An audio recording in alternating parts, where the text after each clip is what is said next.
రేవంత్ పాలనపై అన్ని వర్గాల ప్రజలు భగ్గుమంటున్నారు. ప్రజా వ్యతిరేక విధానాలతో విసుగెత్తి కాంగ్రెస్ కు గుడ్ బై చెబుతూ బీఆర్ఎస్ లోకి భారీగా చేరుతున్నారు. పెద్ద సంఖ్యలో కాంగ్రెస్, బీజేపీ నేతలు, కార్యకర్తలు బీఆర్ఎస్ కు జై కొడుతున్నారు. ఇవాళ తెలంగాణ భవన్లో కల్వకుర్తి నియోజకవర్గానికి చెందిన కాంగ్రెస్, బీజేపీ పార్టీలకు చెందిన నాయకులు బీఆర్ఎస్ వర్కింగ్ ప్రెసిడెంట్ కేటీఆర్ సమక్షంలో బీఆర్ఎస్ లో చేరారు. వారికి గులాబీ కండువా కప్పి పార్టీలోకి ఆహ్వానించారు కేటీఆర్.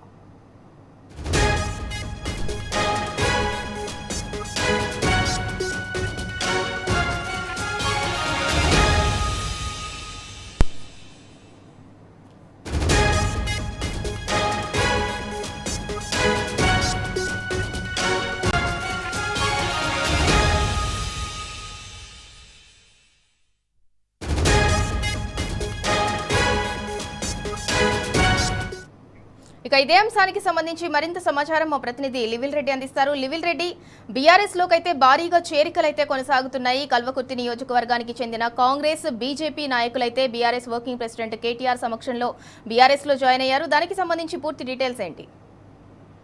గత కొద్ది రోజులుగా బీఆర్ఎస్ పార్టీలో పెద్ద ఎత్తున చేరికలు కొనసాగుతున్నాయి. ఇవాళ ప్రధానంగా కల్వకుర్తి నియోజకవర్గానికి సంబంధించిన పలువురు కాంగ్రెస్, బీజేపీ నాయకులు బీఆర్ఎస్ పార్టీలో జాయిన్ అయ్యారు. వారికి సాధారణంగా ఆహ్వానించి గులాబీ కండువా కప్పి పార్టీలోకి ఆహ్వానించారు కేటీఆర్. అయితే ప్రధానంగా రాష్ట్రంలో నెలకొన్న రాజకీయ అనిశ్చితి కావచ్చు, రాష్ట్రంలో సంక్షేమం పూర్తిగా కుంటిపడిపోవడం, రాష్ట్రంలో రైతాంగానికి తీవ్ర ఇబ్బందులు ఎదుర్కోవడం, వాళ్ళ ప్రజల్లో ఒక రకమైన భావన కలిగింది. మళ్ళీ కేసీఆర్ పాలన కావాలి, మళ్ళీ బీఆర్ఎస్ పార్టీ అధికారంలోకి రావాలి, ఆ కేసీఆర్ పాలన అయితేనే ప్రజలంతా బాగుపడతారు, మళ్ళీ కేసీఆర్ పాలనలోని ప్రజలకు సంక్షేమ ఫలాలు అంతే అని చెప్పేసి ఒక ఆలోచన కలుగుతుంది. అందులో భాగంగానే వాళ్ళ పలువురు కాంగ్రెస్ ఇండిపెండెంట్ సంబంధించిన సర్పంచ్ సైతం వాళ్ళ అధికార పార్టీని పక్కన పెట్టి ప్రధాన ప్రతిపక్ష పార్టీ అయిన బీఆర్ఎస్ పార్టీలోకి జాయిన్ అయ్యారు. అంటే ప్రధానంగా వాళ్ళ అనేక రకాలుగా మోసపోవడమే కాదు, వాళ్ళ గోసపడుతున్న పరిస్థితి వాళ్ళ రాష్ట్ర వ్యాప్తంగా కనిపిస్తుంది.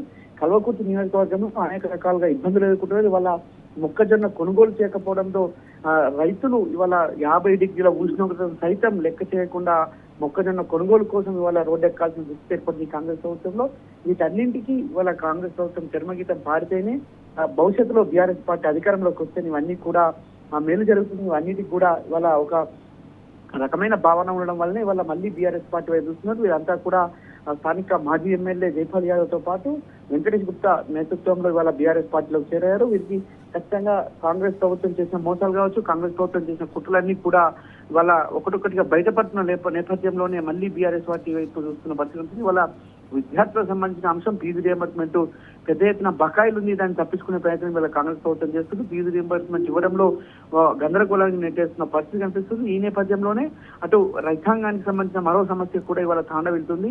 ఇవాళ రైతులకు సంబంధించిన ఏ విషయంలో కూడా ఇవాళ కాంగ్రెస్ ప్రభుత్వం చెప్పింది ఒకటి, చేసేది ఒకటిలా వ్యవస్థ నేపథ్యంలోనే ఈ మళ్ళీ బీఆర్ఎస్ ప్రభుత్వం వస్తేనే బాగుంటుంది, మళ్ళీ బీఆర్ఎస్ పార్టీకి పట్టం కడితేనే బాగుంటుంది అని చెప్పేసి కూడా ప్రజలంతా ఆలోచిస్తుంది. వాళ్ళ గ్రామాల్లో పారిశుద్ధ్యం అంతా పడికేసింది, పాలన పక్కదారి పట్టింది. వాళ్ళ ప్రభుత్వ పథకాలన్నీ కూడా కేవలం కొందరికి మాత్రమే ఇస్తున్నారు తప్ప అందరికి ఇవ్వట్లేదని ఒక పెద్ద చర్చ జరుగుతుంది. ఇందిరమ్మ ఇళ్ల పేరు మీద ఇవాళ అడ్డగోలుగా స్కాములు చేస్తున్నారు, ఎక్కడ చూసినా భూముల కుంభకోణాలే తప్ప ఏమీ లేదు కాంగ్రెస్ ప్రభుత్వంలో అని చెప్పేసి కూడా చర్చ జరుగుతున్న నేపథ్యంలోనే వాళ్ళ మళ్ళీ బీఆర్ఎస్ పార్టీ వైపు చూస్తున్న పరిస్థితి స్పష్టంగా కనిపిస్తుంది. ఈ నేపథ్యంలోనే వారందరికీ ఖచ్చితంగా బీఆర్ఎస్ పార్టీ తెలంగాణకు శ్రీరామ రక్షని ఖచ్చితంగా మరొకసారి నిరూపితం అవుతుంది. వాళ్ళ అనేక రకాలుగా అనేక రంగాల్లో కూడా మోసపోయిన తెలంగాణ ప్రజానికానికి, తెలంగాణలో ఉన్న నాయకులందరికీ కూడా మళ్ళీ బీఆర్ఎస్ పార్టీ వైపే రావాల్సిన పరిస్థితి ఏర్పడింది. ఖచ్చితంగా బీఆర్ఎస్ పార్టీ శ్రీరామ రక్ష వాళ్ళ కేసీఆర్ వాళ్ళ మళ్ళీ రాష్ట్రానికి ముఖ్యమంత్రి కావాలని చెప్పేసి కోరుకుంటున్న నేపథ్యంలోనే ఫీజు రియంబర్స్మెంట్ కావచ్చు, అనేక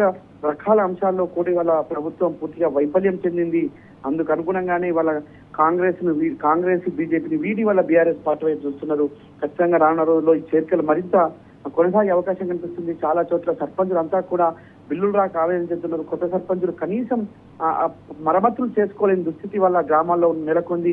వాళ్ళ ప్రభుత్వ వైఫల్యాలు ఒక్కడొక్కటిగా బయటపడడంతో ఆ ప్రజల్లో ఒక అనిశ్చితి ఏర్పడింది, ప్రజల్లో ఒక అదేర్పడింది. వాళ్ళ మళ్ళీ పాలన మళ్ళీ మెరుగుపడాలంటే, ప్రభుత్వం అది మంచి పనులు చేయాలంటే మళ్ళీ బీఆర్ఎస్ పార్టీతో సాధ్యమవుతుందని మళ్ళీ బీఆర్ఎస్ పార్టీ వైపు చూస్తున్న పరిస్థితి అయితే తాజాగా కనిపిస్తుంది. సింధురా. రైట్, థ్యాంక్ యూ లివిల్ రెడ్డి.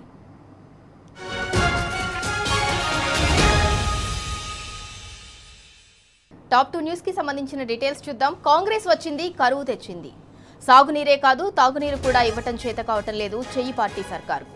మళ్లీ ఆనాటి రోజు తెస్తానన్న రేవంత్ రెడ్డి మాట నిలబెట్టుకున్నాడు. ఎప్పుడో ఉమ్మడి రాష్ట్రంలో మర్చిపోయిన ఖాళీ బిందెల ప్రదర్శనను మన తెలంగాణ మళ్లీ చూసేలా చేశాడు. నీళ్లివ్వండి మహాప్రభో అని మహిళలు రోడ్డెక్కే స్థితికి రాష్ట్రాన్ని తెచ్చిన ఘనత ఈ కాంగ్రెస్ సర్కార్దే. నెల రోజులుగా నల్లా నీళ్లు వస్తలేవంటూ సూర్యాపేటలో మహిళలు ఖాళీ బిందెలతో రోడ్డెక్కారు. నీళ్లిచ్చే వరకు కదిలేది లేదంటూ సూర్యాపేట దంతాలపల్లి రహదారిపై భాగ్యనగర్ కాలనీ వాసులు ధర్నాకు దిగటంతో భారీగా ట్రాఫిక్ నిలిచిపోయింది. అధికారులకు నీటి కోస చెప్పుకుందామన్నా ఫోన్లు ఎత్తటం లేదని, తాము దళితులమనే పట్టించుకోవటం లేదా అని నిలదీస్తున్నారు. అయితే నడి వేసవిలో తాగటానికి నీళ్లిచ్చి ప్రజల దూప తీర్చలేని సర్కార్ నిరసనలను అడ్డుకోవటానికి మాత్రం నిమిషాల్లో రంగంలోకి దిగింది. బలవంతంగా ప్రజలను అక్కడి నుంచి వెళ్లగొట్టారు పోలీసులు.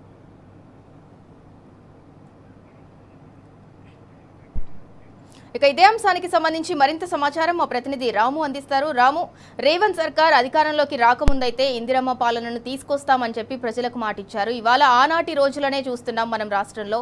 సూర్యాపేట జిల్లాలో మంచినీళ్ల కోసం ప్రజలు రోడ్డెక్కే పరిస్థితి వచ్చింది. గత ప్రభుత్వ హయాంలో ఇలాంటి సిచ్యువేషన్ అసలు ఎప్పుడైనా ఉందా? సింధూరా, సూర్యాపేట జిల్లా కేంద్రం మున్సిపాలిటీకి సంబంధించినటువంటి కేంద్రంలోని తాగునీటి ఇబ్బందులతో ప్రజలు ఇబ్బంది పడుతున్నారు. భాగ్యనగర్ కాలనీతో పాటు 19వ వార్డు 20వ వార్డులో కూడా తాగునీటి సమస్యను తీర్చాలంటూ సూర్యాపేట టు దంతాలపల్లి రహదారి పైన పెద్ద ఎత్తున కూడా ఖాళీ బిందెలతో నిరసన కార్యక్రమం దిగారు, ధర్నా కార్యక్రమం దిగారు.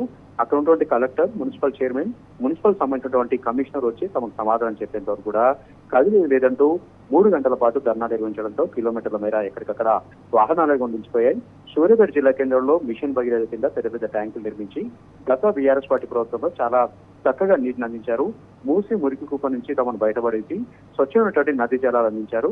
అలాంటి పరిస్థితి ఉన్నటువంటి సూర్యాపేటలో మళ్లీ తాగునీటి కష్టాలు మొదలయ్యాయి. మూసి మురికి నీటిని అందిస్తా ఉన్నారు. మిషన్ భగీరథ సిస్టమ్ అంతా కూడా అస్తవ్యస్తంగా చేశారంటూ కూడా ప్రజలు పెద్ద ఎత్తున కూడా ఆగ్రహం వ్యక్తం చేస్తూ ఉన్నారు. ఇచ్చినటువంటి నీటిని ఇవ్వలేకపోతా ఉన్నారు. కట్టినటువంటి ట్యాంకుల ద్వారా, పైపులైన్ల ద్వారా నీటిని ఇవ్వలేక కాంగ్రెస్ పార్టీ ప్రభుత్వం, అక్కడ కాంగ్రెస్ పార్టీ మున్సిపల్ చైర్మన్ కూడా చర్చలు పడ్డారంటూ కూడా అక్కడ ఉన్నటువంటి ప్రజలు ఆగ్రహం వ్యక్తం చేయడం జరిగింది. అధికారులకు ఫోన్ చేసినా ఎవరు కూడా రెస్పాండ్ కావట్లేదు. అక్కడ గెలిచినటువంటి కాంగ్రెస్ పార్టీ కౌన్సిలర్లు ఫోన్ చేస్తే కూడా ఎవరు కూడా పట్టించుకోవట్లేదు. నెల రోజులుగా తమకు బోర్ వాటర్ కానీ, అదేవిధంగా మిషన్ భగీరథ వాటర్ కానీ ఏది కూడా రాకపోవడంతో సమీపంలో ఉన్నటువంటి పొలాల వద్దకి, అదేవిధంగా వ్యవసాయ మోటార్ల వద్దకి వెళ్ళి తాము నీరు తెచ్చుకుంటున్నాం. ఇక్కడ నీళ్ళు లేక ఇబ్బంది పడుతా ఉన్నాం.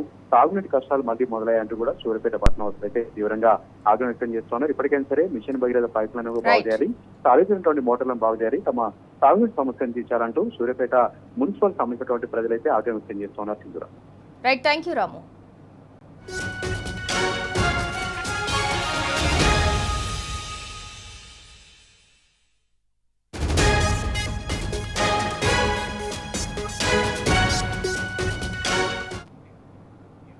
ఇక టాప్ 2లో చెక్ డ్యాం కూల్చివేతకు సంబంధించి మరో న్యూస్ చూద్దాం. కాంగ్రెస్ ప్రభుత్వంలో చెక్ డ్యాంల కూల్చివేతల పరంపర కొనసాగుతూనే ఉంది. అక్రమంగా ఇసుకను తరలించేందుకు మహబూబ్ నగర్ జిల్లాలో ఓ చెక్ డ్యాంను కూల్చడానికి కూడా వెనకాడలేదు ఇసుక మాఫియా. ఇసుక అక్రమ రవాణాకు అడ్డుగా ఉందని బస్వాపూర్లోని హిటాచీతో అర్ధరాత్రి చెక్ డ్యాం పగలగొట్టేందుకు ప్రయత్నించారు. ఈ కూల్చివేతను స్థానిక రైతు చూడటంతో హిటాచీతో పాటు పరారైంది ఇసుక మాఫియా. చెక్ డ్యాం వద్ద నీళ్లు నిలవటంతో ఇసుక తీసుకురావట్లేదని, పగలగొట్టేందుకు ప్రయత్నించారని రైతులు తెలిపారు. చెక్ డ్యాం కొంతమేర కూలిపోవటంతో నీళ్లన్నీ కిందకి పోతున్నాయి.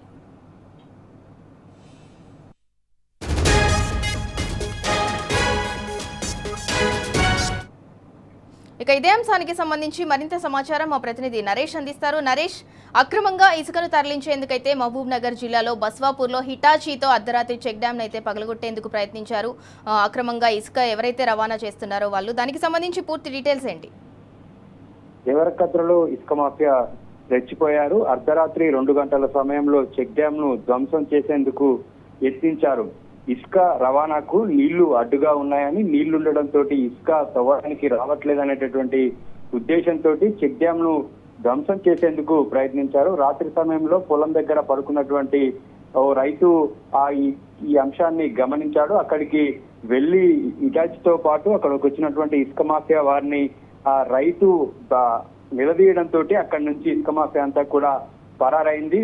దేవరకద్ర నియోజకవర్గానికి సంబంధించి దేవరకద్ర మండలం బస్వాపూర్ లో నిర్మించినటువంటి ఈ చెక్ డ్యాం ఊకచెట్టు వాగు మీద ఉంది. గత కొన్ని రోజులుగా కూడా ఈ ఊకచెట్టు వాగును ఇసుకాసులు మొత్తం కూడా వాగును గుల్ల చేస్తున్నారు. ఎక్కడికక్కడ తవ్వకాలు జరిపి వాగును మొత్తం కూడా నాశనం చేస్తున్నారు. భూగర్భ జలాలు ఇసుక ఉంటే భూగర్భ జలాలు పెరుగుతాయి. దీంతో పాటు చెక్ డ్యామ్ కు సంబంధించి నీళ్లు ఏప్రిల్ చివరి వారంలో కూడా నీళ్లు నిలిచి ఉన్నాయి. దీంతో ఈ వేసవి కాలంలో పూర్తి స్థాయిలో మొత్తం ఇసుకను దోచుకోవాలనేటటువంటి ఉద్దేశంతో ఈ విధంగా చెక్ డ్యామ్ ను ధ్వంసానికి యత్నించారు. గత బీఆర్ఎస్ ప్రభుత్వ హయాంలో ఊకచెట్టు వాగుతో పాటు కందూరు పెద్దవాగు మీద దాదాపుగా 36 చెక్ డ్యాంలను గత బీఆర్ఎస్ ప్రభుత్వం నిర్మించింది. కానీ కాంగ్రెస్ ప్రభుత్వం వచ్చాక ఈ విధంగా విధ్వంసానికి పాల్పడుతుంది. ఇప్పటికే ఇసుకను దోపిడీ చేస్తూ అక్రమార్జనకు అలవాటు పడ్డటువంటి కాంగ్రెస్ నేతలు ఈ విధంగా ధ్వంసం చేసి ఉన్నటువంటి ఇసుకను దోచుకోవడానికి ప్రయత్నించారు. అర్ధరాత్రి 2 గంటల సమయంలో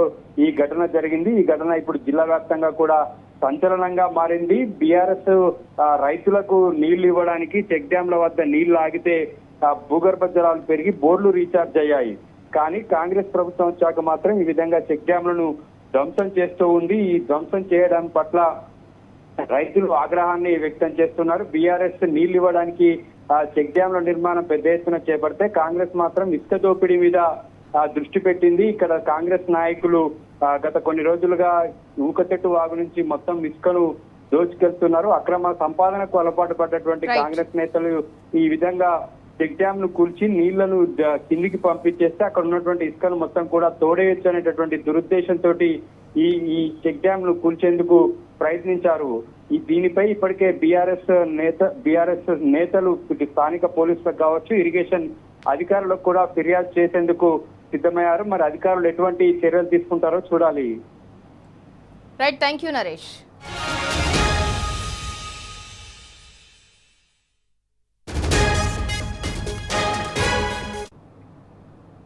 ఇక టాప్ 3 న్యూస్ కి సంబంధించిన డీటెయిల్స్ చూద్దాం. నాగర్ కర్నూలు జిల్లాలో రాత్రి అకాల వర్షం కురిసింది. జిల్లా కేంద్రంతో పాటు పలు గ్రామాల్లో ఉరుములు, మెరుపులు, ఈదురుగాలులతో కూడిన భారీ వర్షం కురిసింది.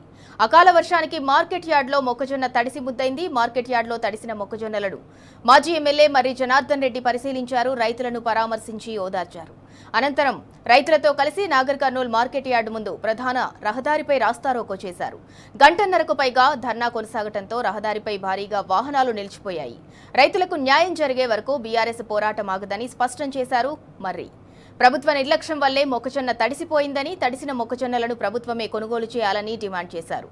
ఆ తర్వాత వందలాది మంది రైతులతో కలిసి కలెక్టరేట్ను ముట్టడించారు మర్రి జనార్దన్ రెడ్డి.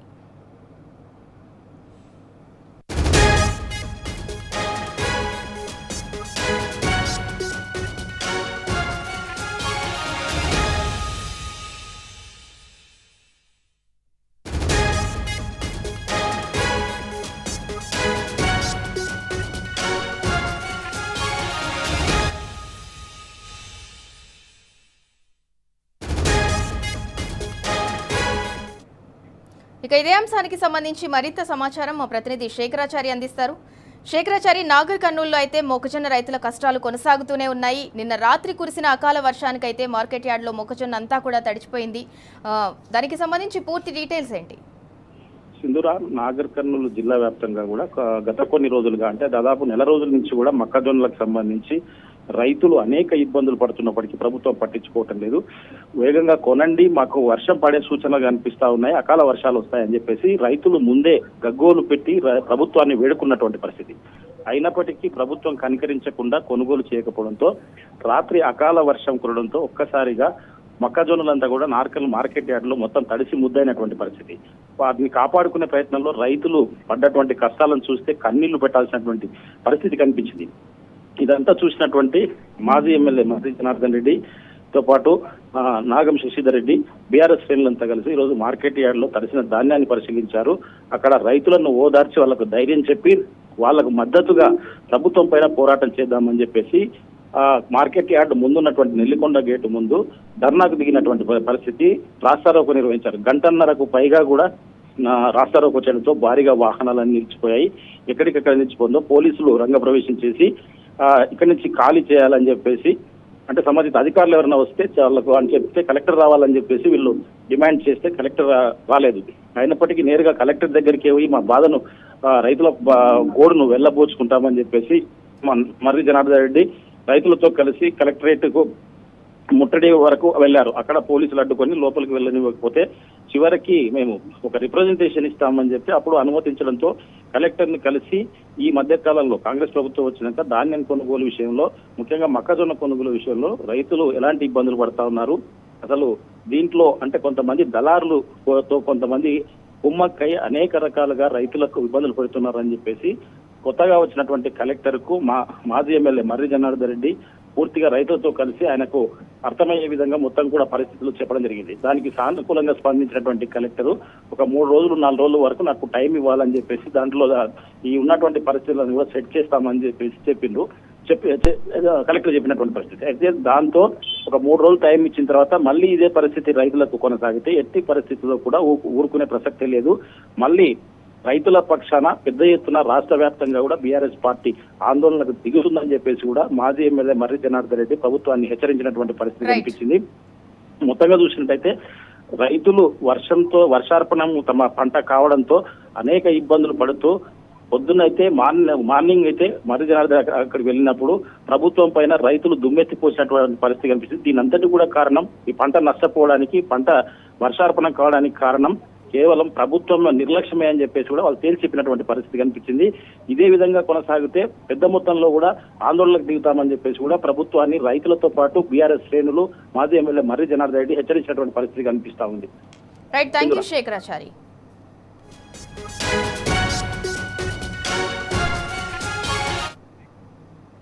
ఇక టాప్ 3 న్యూస్ లో హన్మకొండకు సంబంధించి న్యూస్ చూద్దాం. రాష్ట్రంలో కాంగ్రెస్ ప్రభుత్వం రైతుల జీవితాలతో చెలగాటమాడుతోందని మాజీ ఎమ్మెల్యే చల్లా ధర్మారెడ్డి తీవ్ర స్థాయిలో మండిపడ్డారు.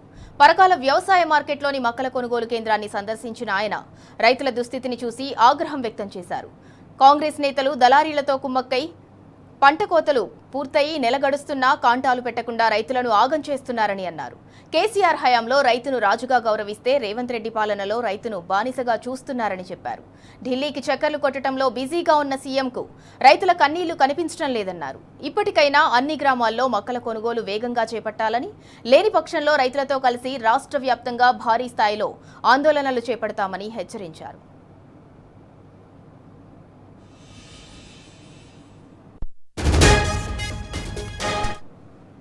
ఇక ఇదే అంశానికి సంబంధించి మరింత సమాచారం మా ప్రతినిధి రవికాంత్ అందిస్తారు. రవికాంత్, పరకాల వ్యవసాయ మార్కెట్లోని మొక్కల కొనుగోలు కేంద్రాన్ని అయితే మాజీ ఎమ్మెల్యే చల్లా ధర్మారెడ్డి అయితే సందర్శించారు, ప్రభుత్వాన్ని కూడా హెచ్చరించారు. దానికి సంబంధించి పూర్తి డీటెయిల్స్ ఏంటి? ఉమ్మడి వరంగల్ జిల్లా వ్యాప్తంగా ఇటు వరి పండించినటువంటి రైతులు, మరోవైపు మక్కలు పండించినటువంటి రైతులు ఆ కొనుగోలు జరగక తీవ్రమైనటువంటి ఇబ్బందులు ఎదుర్కొన్నటువంటి సందర్భం అయితే మనకు కనిపిస్తా ఉంది. ఈ క్రమంలోనే బీఆర్ఎస్ వర్కింగ్ ప్రెసిడెంట్ కేటీఆర్ ఇచ్చిన పిలుపు మేరకు ఇవాళ పరకాల మార్కెట్ ను మాజీ ఎమ్మెల్యే చల్లా ధర్మారెడ్డి సందర్శించినటువంటి పరిస్థితి మనకు కనిపిస్తా ఉంది. అక్కడ ఆ రైతులతో మాట్లాడి వాళ్ళ కష్టాలను కూడా అడిగి తెలుసుకున్నటువంటి పరిస్థితి. రైతుల్ని కాంగ్రెస్ ప్రభుత్వం రోడ్డున పడేస్తున్నటువంటి అంశాన్ని చల్లా ధర్మారెడ్డి వివరిస్తూ కాంగ్రెస్ ప్రభుత్వ తీరు పట్ల ఆగ్రహం వ్యక్తం చేసినటువంటి పరిస్థితి కనిపిస్తా ఉంది. రాష్ట్రంలో కాంగ్రెస్ ప్రభుత్వం రైతుల జీవితాలతో ఆడుకుంటున్నటువంటి అంశాన్ని అయితే చల్లా ధర్మారెడ్డి చెప్పినటువంటి పరిస్థితి మనకు కనిపిస్తా ఉంది. ఒకవైపు మార్కెట్ లో కాంటాలు జరగకపోవడం, మరోవైపు గన్ని బ్యాగులు కూడా అందుబాటులో లేవని, దీంతో కొనుగోళ్ల ప్రక్రియ పూర్తిగా ఆగిపోయిందని, పంటను కళ్ళల్లో వేసి రోజుల తరబడి కాపలా కాయాల్సిన దుస్థితి రైతులకు దాపురించిందన్నటువంటి అంశాన్ని చల్లా ధర్మారెడ్డి చెప్పినటువంటి పరిస్థితి. పంట పండించేది రైతు, లాభం మాత్రం దళారులకే అనే అంశాన్ని ఆయన కూడా చెప్పినటువంటి పరిస్థితి కూడా మనకు కనిపిస్తా ఉంది. గత బీఆర్ఎస్ హయాంలో రైతును రాజును చేస్తే కాంగ్రెస్ హయాంలో రైతుల జీవితాలు రోడ్డున పడ్డాయన్న అంశాన్ని కూడా చల్లా ధర్మారెడ్డి ఈ సందర్భంగా వివరించారు. Right, thank you Ravikanth.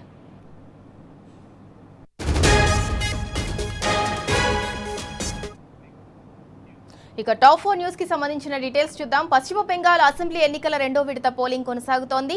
మలిదశ పోలింగ్ లో 142 స్థానాలకు ఎన్నికలు జరుగుతుండగా 3 కోట్లకు పైగా ఓటర్లు తమ ఓటు హక్కు వినియోగించుకుంటున్నారు. మధ్యాహ్నం 3 గంటల వరకు బెంగాల్లో 78.6% ఓటింగ్ నమోదైంది. భవానీపూర్లో టీఎంసీ అధినేత్రి మమతా బెనర్జీ, బీజేపీ నేత సువేందు అధికారి మధ్య హోరాహోరీ నెలకొంది. దీంతో భవానీపూర్లో టీఎంసీ, బీజేపీ కార్యకర్తల మధ్య ఘర్షణ నెలకొంది. సమస్యాత్మక ప్రాంతాలు మినహా మిగిలిన చోట్ల పోలింగ్ ప్రశాంతంగా కొనసాగుతోంది.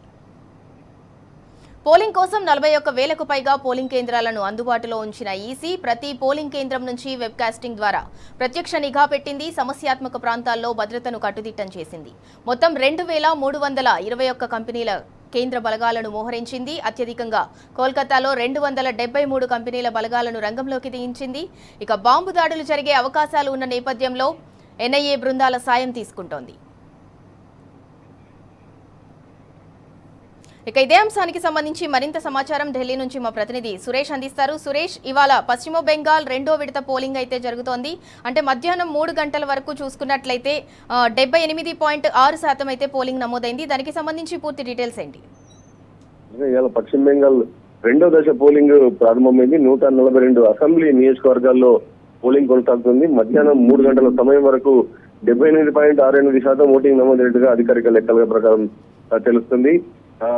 పోలింగ్ కేంద్రాల వద్ద ఓటర్లు పెద్ద ఎత్తున బారులు తీరున్నారు. పశ్చిమ Bengal chief electoral officer Manoj Kumar Agarwal కూడా మాట్లాడుతూ ఈసారి ఓటింగ్ శాతం తొలి దశ కంటే ఎక్కువగా ఉండవచ్చని తెలియజేయడం జరిగింది. ఇటు భవానీపూర్ నియోజకవర్గంలో ముఖ్యమంత్రి మమతా బెనర్జీ మరియు బీజేపీ నేత సువేందు అధికారి మధ్య హోరాహోరీ పోరు కొనసాగుతుంది. వీరిద్దరూ ఒకే బూత్ ప్రాంతంలో తారసపడినప్పటికీ ఒకరికొకరు నేరుగా కూడా పలకరించుకోకుండా విమర్శలు చేస్తున్నటువంటి సంఘటన ఈ రోజు సెకండ్ పోలింగ్ లో కనపడింది. హింసాత్మక సంఘటనలు చూసుకుంటే నాడియాలో ఒక బీజేపీ పోలింగ్ ఏజెంట్ పై టీఎంసీ కార్యకర్తలు దాడి చేశారు. ఆయన తలకు గాయాలైనట్లు గుట్లు పడినట్టుగా తెలుస్తుంది. అలాగే హౌరాలోని బాలిలో ఒక ఈవీఎం మొరాయించడంతో కొంత గందరగోళం ఏర్పడింది. మరోవైపు బంగర్ మరియు సౌత్ 24 పరగణాల్లో TMC. Right, thank you Suresh.